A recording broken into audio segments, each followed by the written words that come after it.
Hi everyone, Piet and Grade here from the Purple House Wellness Centre in Tasmania. Welcome back to Tuesday's talk. And we did some research this week and we found out that 88% of Americans are in metabolic distress or they suffer from metabolic disease. So 88% is metabolically unhealthy. This is Americans, but we know that Australians are always copying exactly the same thing as Americans. So it's safe to say that 88% of Australians suffer from the same thing. So they are metabolically unhealthy. So I'm going to pretend I don't know what that means. And I've got the expert sitting next to me. So I'm going to ask Piet, what does it mean to be metabolically unhealthy and what can you do about it? Well, metabolic disease, the bottom line is that we're made up of trillions of cells. And ideally, all those cells would be working properly, but they aren't. They're the end of where we make energy. If they're making energy properly, then we'll be healthy, we'll be living properly. But the thing is, those cells don't make energy properly unless they're getting their energy source, getting the things they need to function correctly. And 88% of Americans and most likely Australians have metabolic disease, which means the cells aren't working properly. Yeah, and how does that show up then for people? Well, it can show up in a multitude of different ways. What do you see in clients? Diabetes, heart disease, aches and pains, all kinds of inflammation. As inflammation is at the base of every disease, and that the cells not working efficiently or properly creates disease, metabolic disease. And it's all types of disease really is often classified metabolic disease. The cells not working properly. We're made up of trillions of cells and we need really 50 trillion cells actually, they reckon. 50 trillion. We are meant to be living on cellular energy, and if those cells don't make energy properly, we don't work properly. Well, actually, I was just going to say, you feel tired, you can't get out of bed in the morning, you feel crabby, you don't have any resilience, you don't show up as your best self like you want to. You want to be nice and agreeable or, or intelligent, but, maybe you suffer from brain fog. So these are all common things that are associated with metabolic disease because I don't know how they got to those numbers, but those numbers are shocking. That means only 12% of Americans are healthy, right? So your metabolism really means your digestion, I guess, doesn't it? So even your body temperature and everything is tied up in it. But if you think of yourself, you're basically just a food pipe, like food enters your mouth and it comes out the other end. And attached to that food pipe are all your key organs that drive your metabolism. So you have your stomach, your liver, your gallbladder, your intestines and all the rest. And the digestive system is the principal pillar, the foundational pillar of health for the whole rest of the body. Yeah, so now we want to actually talk about something really interesting, right? Imagine if somebody sticks your head underwater and that person keeps your head underwater, and after a few seconds, definitely after a minute, all you can think about is oxygen. I want to get oxygen. How can I get oxygen into my body? Actually, it's your cells screaming out for oxygen. It's like oxygen, oxygen. And then you raise your head up, and if you're lucky, and then you can take a big breath of air into your lungs, right? And then after maybe a few hours, you've forgotten the trauma of it and you start to take oxygen for granted again. But in the cells of our body, they might be screaming out today for healthy fats or more water. They're definitely screaming out for more water. Yeah. They're screaming out for all sorts of good building materials, but we actually not listening to it. We're taking it for granted because we're taking our health for granted. That's what Piet and I want to talk. Yeah. And we just want to give you a little bit of a wake-up call to not do that, because metabolic disease or diabetes, cancer, heart attacks, blah blah, everything that you see today, dementia, really is epidemic proportion Plus in people our age, like, or we in our 60s, early 60s. That's really, and then it's just all downhill since then. It sneaks up on us. It starts at around age 20 or 30, or even younger. I often tell my clients the rots that sets in when we start our children on a Western style diet. Well, you could even take it all the way back. I mean, decline starts as soon as you take your first breath and the doctor cuts the cord before and you lose half your blood.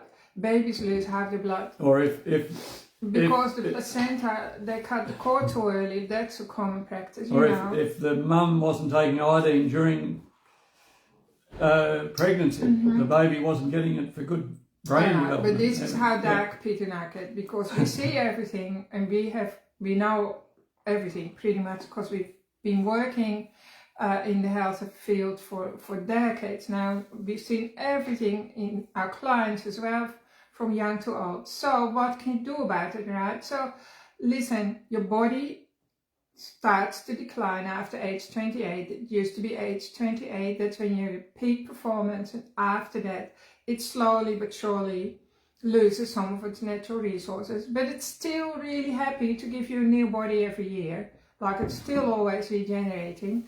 So we need the nutrients for those, even when you renewing of the good cells. Yeah. Even when you have aches and pains and you recognize, okay, I could have some sort of metabolic type disease going on, you can still absolutely make a comeback from that. Totally. We see that all the time. Quite quickly, actually. And it might take your body 20 years to get to diabetes. Definitely it takes 20 years to develop cancer. But it takes the body not long at all to recover, right? Because our bodies are magnificent. They're amazing. So, and we like to do things the natural way first, or preferably do things the natural way, because it's kinder and it's in sync with your body. This is how your body is programmed. Your body has the blueprint for perfect health. But even if you have to work with the medical world, we still want to support you with all the good things so you don't suffer as much. So Pete, do you want to read out a study that was done on men? There was a study of over 8,000 men. Really interesting, fascinating actually. Or do you want me to? Who drank more than 5 glasses or more of water per day, and they halved the risk of heart disease or heart attacks compared to those who drank less than 2 glasses a day. So nobody actually drinks enough water, do they? And it also went on to study the use of statin drugs or cholesterol lowering drugs, and it didn't make any difference in people who had statin drugs or lowered their cholesterol to men who didn't.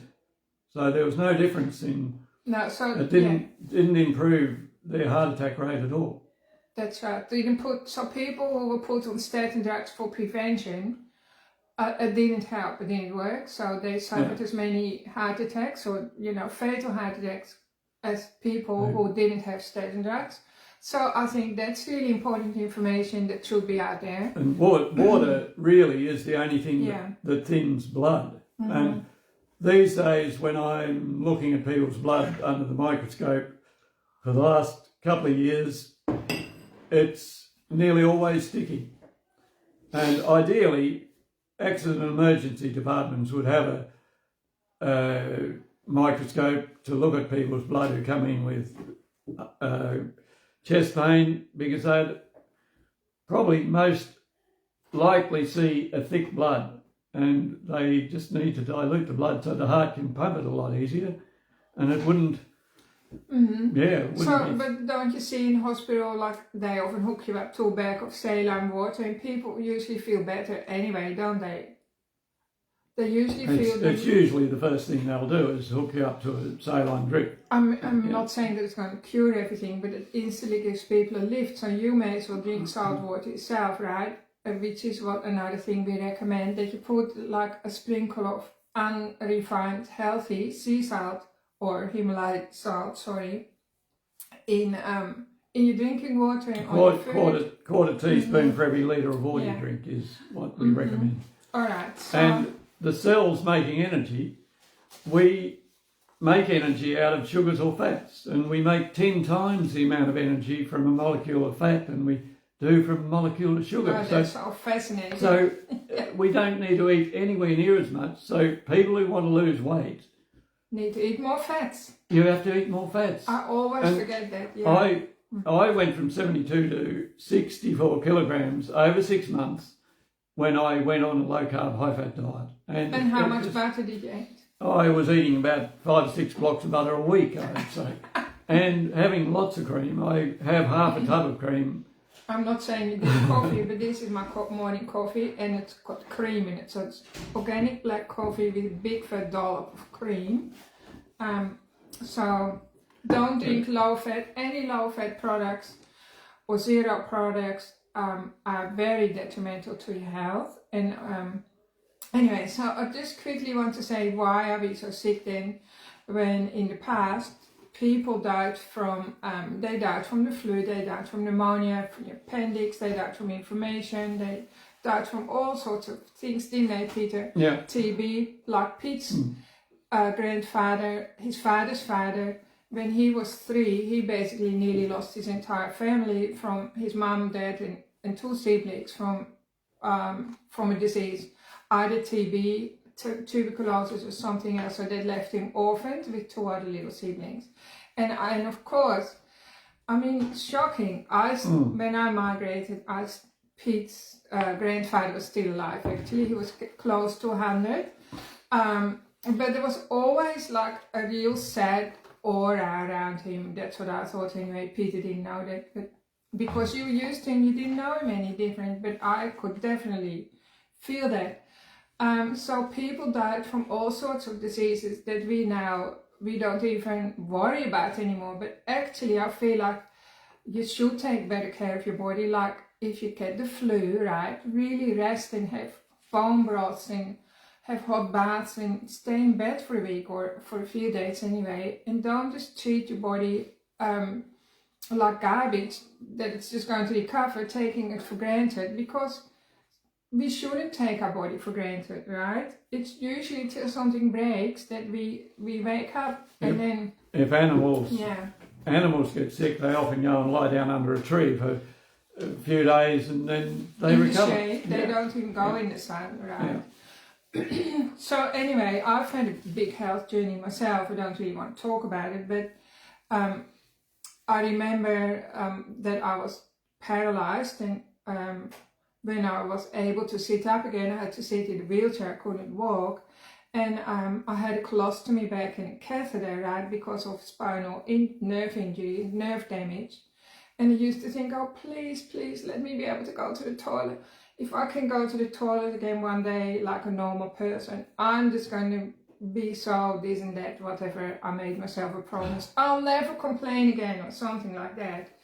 And so a few years later, when the miracle happened and I was able, like my nerves, recover, which was like a miracle, and I was able to the doctors reversed the colostomy and my bladder was working again.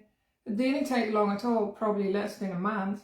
And I was taking that for granted. You know, that I could sit in the toilet, that I could actually, because I used to clean the toilet because we have a big family, so every day I cleaned the toilet, and it made me feel so crabby because I could never use it myself, right? I thought that was an injustice. But anyway, here I am, I completely take it for granted. So we lose our awareness of all the good things in our life. So today's session is really about you appreciating yourself, your magnificent body, because it's always regrowing itself. It's always doing its best for you.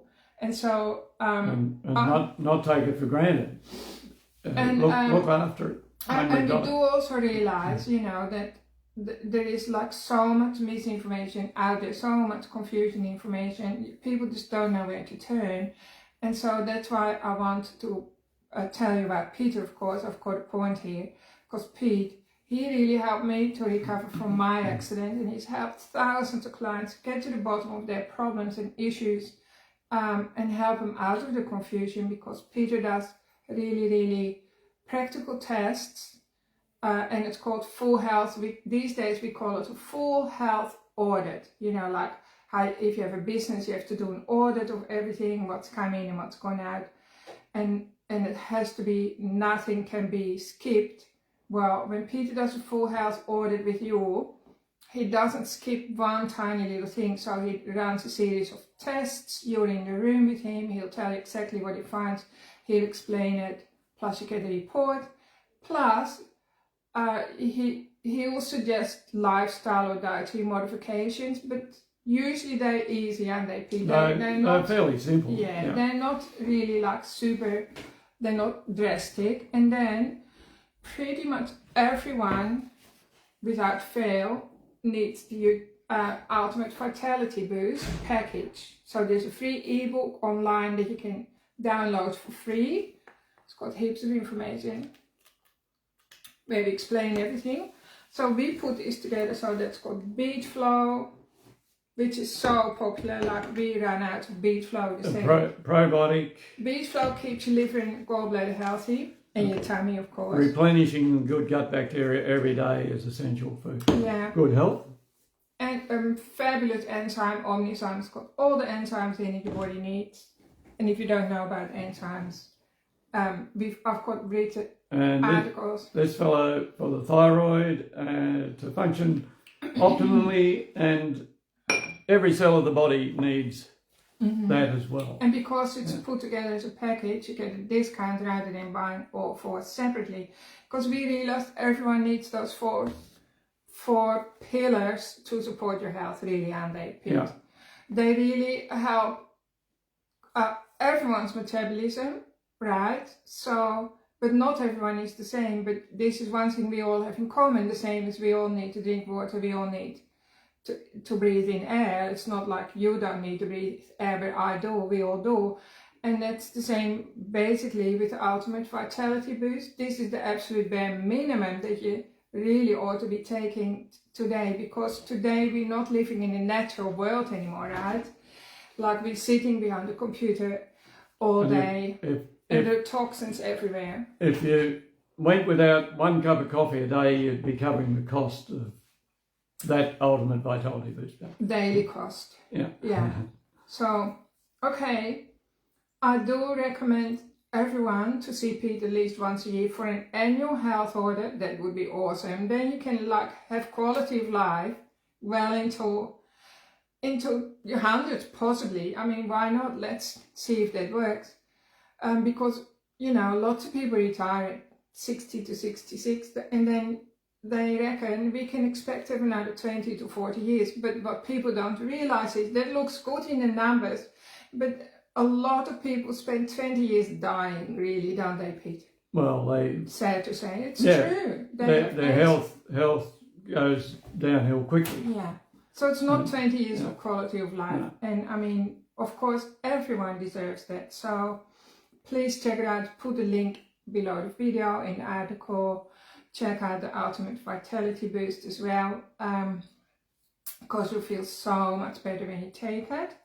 And then you get your energy back and your metabolism. And you'll remain healthy. You'll be one of the 12% that doesn't have metabolic disease. Yeah.